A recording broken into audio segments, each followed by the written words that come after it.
Before we end this webinar, of course, we'll have the closing message. We have the ever-supportive chairman of Commission on Higher Education Technical Committee for Journalism, ang tatay po ng lahat. Friends, fellow journalism educator, let's hear it from Sir Ben Domingo Jr. Good morning, Sir Ben. Good morning po, Tatay Ben. Pagpalang tanghali at mapagpalayang pagbati sa inyong lahat. Narinig ba ako? Yes po. Okay. Una, nais kong ipaabot ang aking pasalamat at pagbati sa UP-CMC Department of Journalism sa panguna ni Professor Lou Tangi at sa pag-agapay ni Professor Chris Tarara at sa tulong ng JSAP ng Journalism Studies Association of the Philippines sa pagkakabuo ng webinar na ito. Natutuwa ako sa JSAP dahil bagong-bagong organisasyon ito. Kung hindi ako nagkakamali ay nung Marso lamang ito nabuo, halos kasabay ng Journalism Research Conference of the Philippines. Pero ang dami nang nagawang mga proyekto at sana marami pa ang kasunod.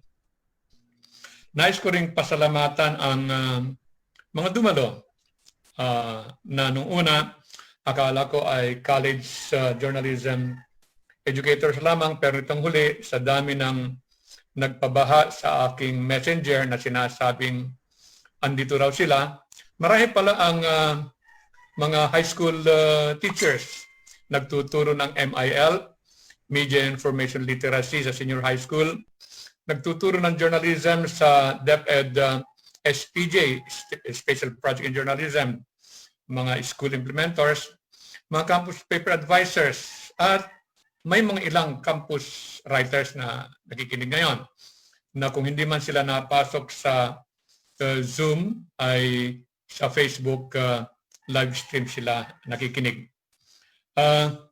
Bahala na si Angelica na magpasalamat, mag-acknowledge sa iba pang mga tumulong na ahensya.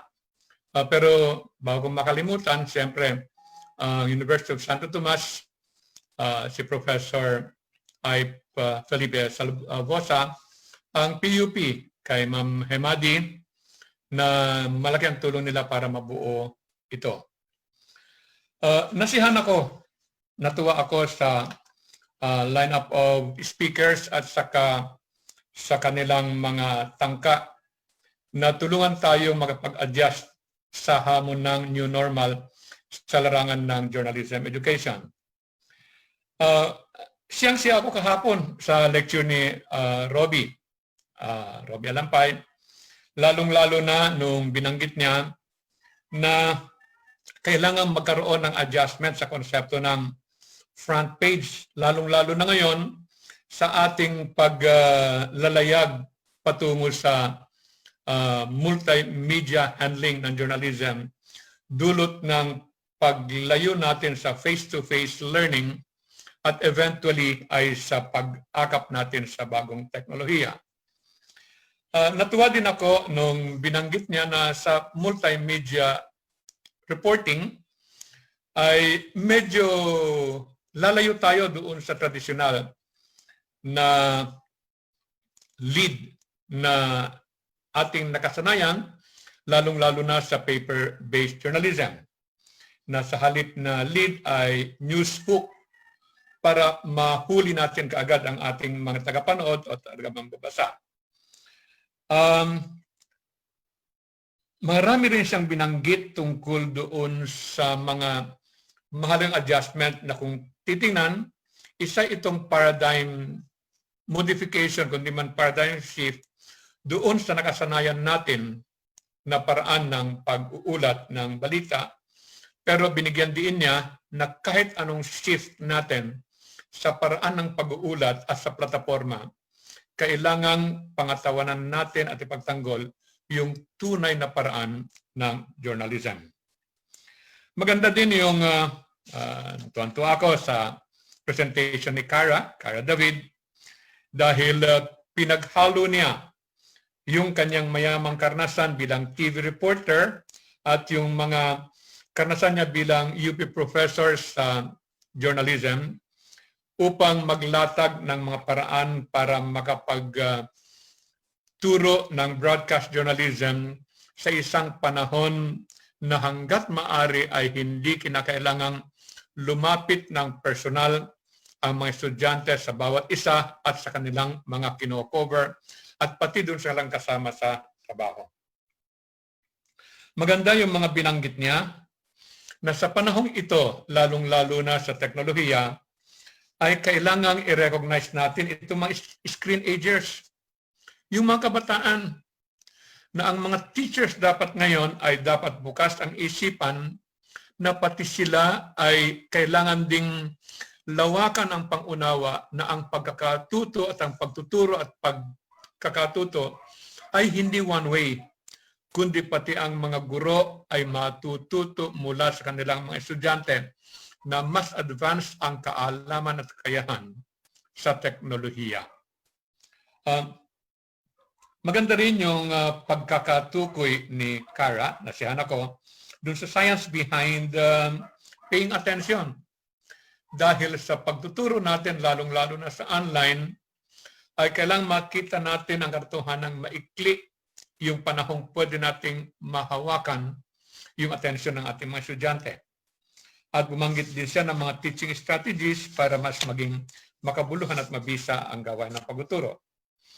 At isinara niya ang kanyang pakipagkwentuhan tungkol sa issue ng nilalaman ba o yung treatment ng istorya. Na nung una, ang debate ay content versus form. At maligaya ako nung binanggit niya na bagamat nakatutulong ang treatment at hindi natin dapat pabayaan ang treatment, yung content pa rin ang mas mabigat na pagtuunan natin ng pansin. Si Jimmy naman, medyo maglilinaw muna ako ng kaunti kay Ma'am Krista. Magkadugo po kami ni Jimmy. Parehas po kaming lumaki sa Jones Isabela. At agpada kaming Ilocano, kaslakin ni Ma'am Lu. At si Ma'am Lu naman ay natuwa ko kahapon nung doon sa kanyang pagbati ay nagsalita sa wikang Iloco. So, Ma'am Krista, second cousin ko po, si Jimmy. Siyempre, saludo kay Jimmy. Yung paraan ng pagpili niya ng mga retrato para matulungang bigyang diin yung mga mensaheng kailangang ipaabot na sa mga estudyante. Yung kapangyarihan ng imahe, kapangyarihan ng imaheng gumagalaw lalo na. Pero hindi lamang imahe, maganda itong binigyan din natin na Jimmy. Ang kailangan bigyan natin ng kahalagahan, kundi yung caption. Kasi maraming imahe na kulang ang kahulugan o baka magkaroon ng lihis na kahulugan kung hindi maayos ang caption kasama nito. At yung caption ay hindi lamang nililinaw yung retrato, yung imahe, kundi binibigyan pa nito ng yaman, pinapalalim pa nito at inaayos ang konteksto. So, image plus caption. Plus of course, yung photojournalist, yung kanyang kaalaman, knowledge, yung kanyang attitude at saka skills, kailangan magsama-sama ito. Napakahirap ng buhay ng photojournalist. Sila ang frontliners. Ilan sa mga frontliners sa larangan ng periodismo.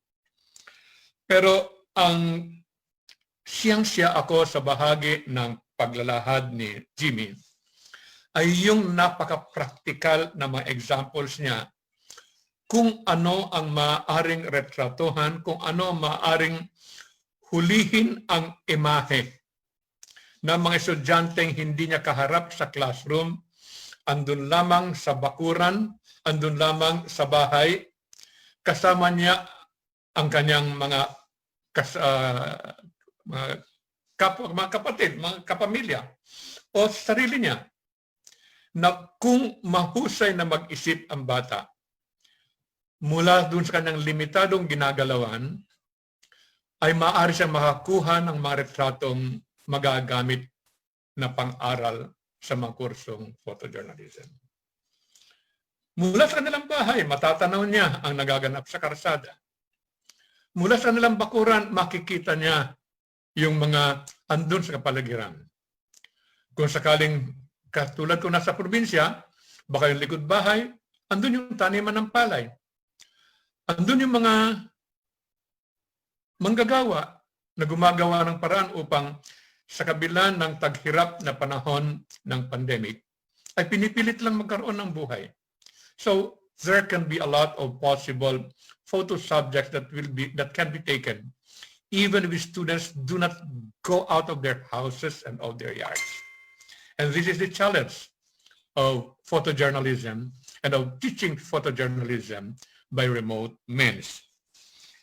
Kanina, si Carol, doon sa pag-lecture niya, sa pag-share niya ng investigative journalism, ay binigyan diin niya na kailangang bigyan natin ng bagong anyo yung classroom. Hindi lamang sa paraan ng pagtuturo, kundi sa paraan ng pagbibigay ng maayos na kaalaman ang mga estudyante sa mga paraang magagamit nila upang mapalalim yung mga istorya. Maganda yung hiniram niyang konsepto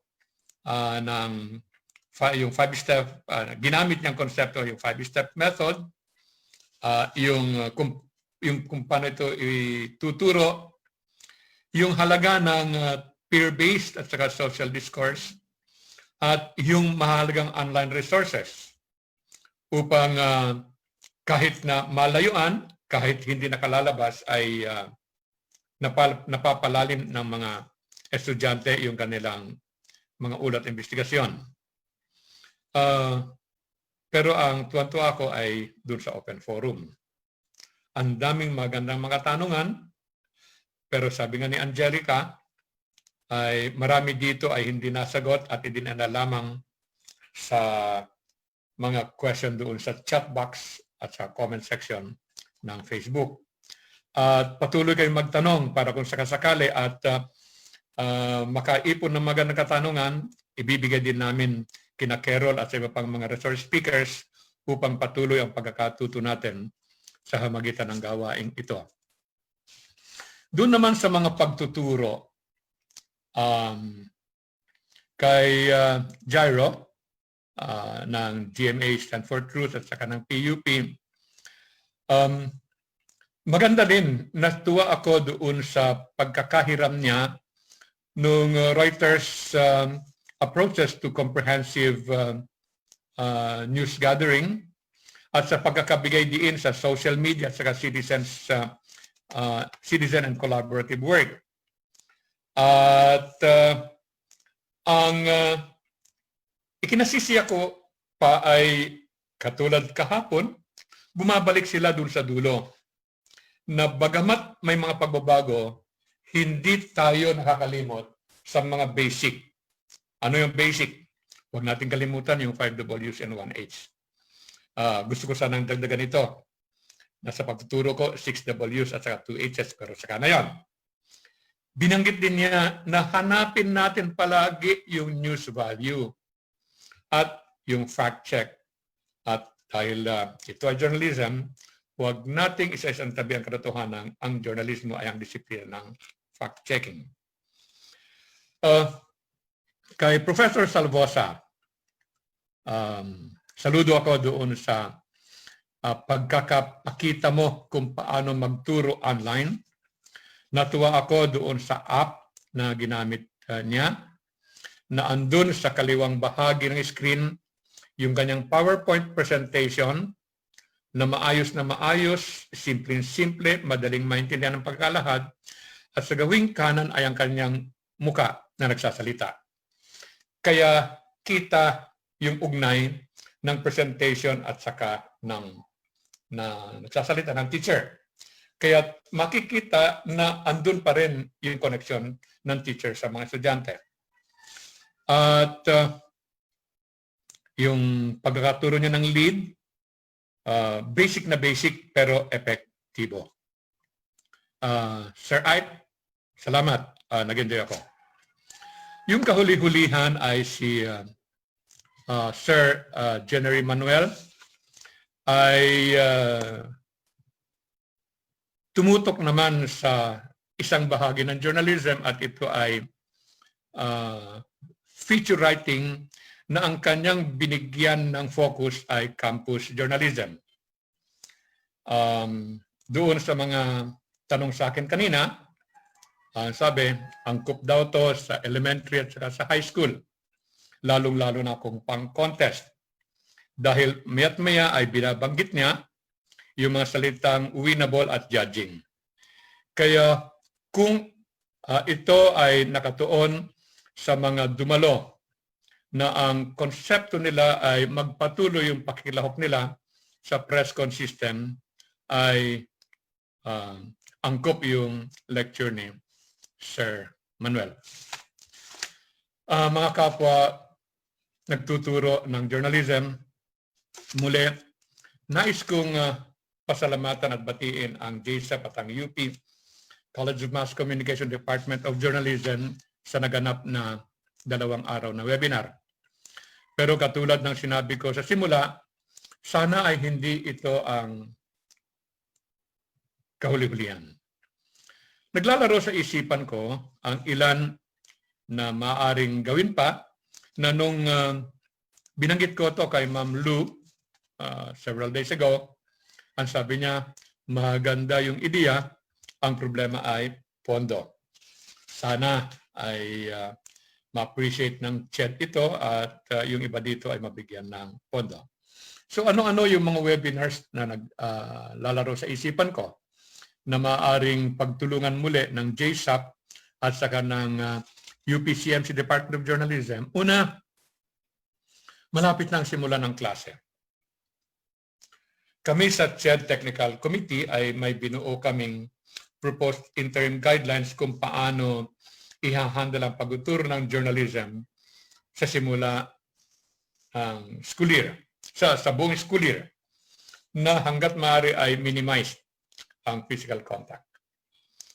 Pero marami ang nagtatanong. Maraming tanong, maraming mga sitwasyon, maraming mga problemang kailangang malutas. Kaya sana ay makatulong ang JSAP para magkaroon ng isang orientation webinar tungkol sa mga bagong mga polisiya, bagong alituntunin, o kaya pansamantala, kasi interim guidelines lang ito, pansamantalang mga adjustments sa pagtuturo ng journalism. Pangalawa, mismong sa mga mga subject na ituturo, may mga areas na hindi natin karaniwan nabibigyan ng pansin, lalong-lalo sa mga webinars. We take for granted a lot of issues like news reporting, journalism. Ano ba talaga ito? Naintindihan ba ito ng taong bayan? Baka naman kasi akala nila o ang inaasahan nilang journalism ay PR news writing. So we have to explain this, that not all news reports are written using the framework of journalism. There are PR news reports, and of course, the government wants PR news reports. Yung imahe nila ang maganda. Kaya hindi nila nakikita that journalism and journalists are watchdogs. Can we have a seminar on this? Ganun din. Sa laws, may batas tayo pero tila yata nagbabago ng ang kahulugan kapag iba yung nakaupo sa trono. So pwede bang magkaroon tayo ng isang seminar tungkol sa batas at yung mga maaring nagbabagong interpretasyon nito o nagbago na? Meron akong last 2 minutes kay Angelica. O sige, last 1 minute. So, training din tungkol sa ethics ng journalism. Trainings, internship, etc. Pero sa dulo nito, JSAP, sana may isang webinar din tungkol sa journalism research. Research topics sa panahon ng pandemic. Research topics sa pagko-cover sa panahon ng Anti-Terror Act. Research topics tungkol sa nagbabagong perception, kung meron man, tungkol sa journalism. Yung mga theories tungkol sa journalism and journalism research. Yung mga procedures, maganda ring topic ito. And then, hiling ng mga campus journalists, siguro kapag nagsimula na ang klase, isa ring webinar tungkol sa mga bagay-bagay campus journalism.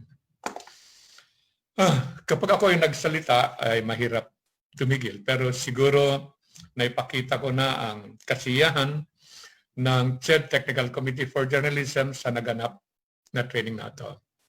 Muli, binabati ko ang organizers, ang UP College of Mass Communication Department of Journalism, ang co-organizers, ang USTS ng PUP, ang JSAP at lahat ng mga dumalo. Pagpalain tayo ng may kapal at sana ay may paglaban natin ang kalayaan ng pamahayag. Patuloy natin, iba yung ingat palagi. Ganda tanghali sa ating lahat. Maraming salamat po, Tatay Ben. Maraming salamat po sa pagsuporta nyo sa Journalism Studies Association of the Philippines. Thank you so much, everyone, for being with us on this two-day webinar of Journalism Studies Association of the Philippines. Our heartfelt gratitude to our speakers and all our participants for sharing your time with us. So please answer po the feedback forms posted on our closed Facebook group to claim your e-certificates. I would like to request naman po sa lahat ng nasa Zoom webinar, lahat po ng kasama natin na nasa Zoom, please open your camera to be recognized for a group photo. So lahat po ng mga kasama namin sa Zoom, kung pwede lang po ay pakita din po natin sila. Yan. So this webinar is a project of Journalism Studies Association of the Philippines, JSAP, organized by University of the Philippines, Diliman, Polytechnic University of the Philippines, and University of Santo Tomas. It is organized under the Initiative for Media Freedom program, which is implemented by Internews with the support of USAID. We would also like to thank our partners from Live and Barangay Hub. Maraming salamat, Sir Rupert Ambil, Sir Voltaire Tupas, and Sir Bong Santiseban. We invite you to join the digital community by yan, for a group photo. Sino kukuha ng photo? Ikaw na lang, Tina. Yan. Maraming salamat. Hanggang sa muli. Maraming pa daw tayo susunod, sabi ni Sir Ben. Yan. Hi, Gian! Andyan si Gian. Si Catherine, andyan din kanina. Hello po.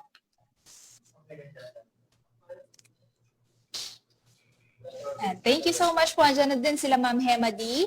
Sila Sir Jimmy, kasama din po natin. And hello Sir Rupert, thank you so much for assisting po ang JSAP. Sir Rupert, salamat.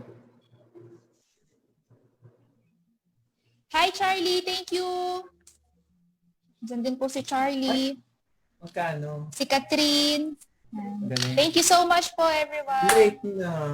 Hindi naman ako nakikita. Thank you po.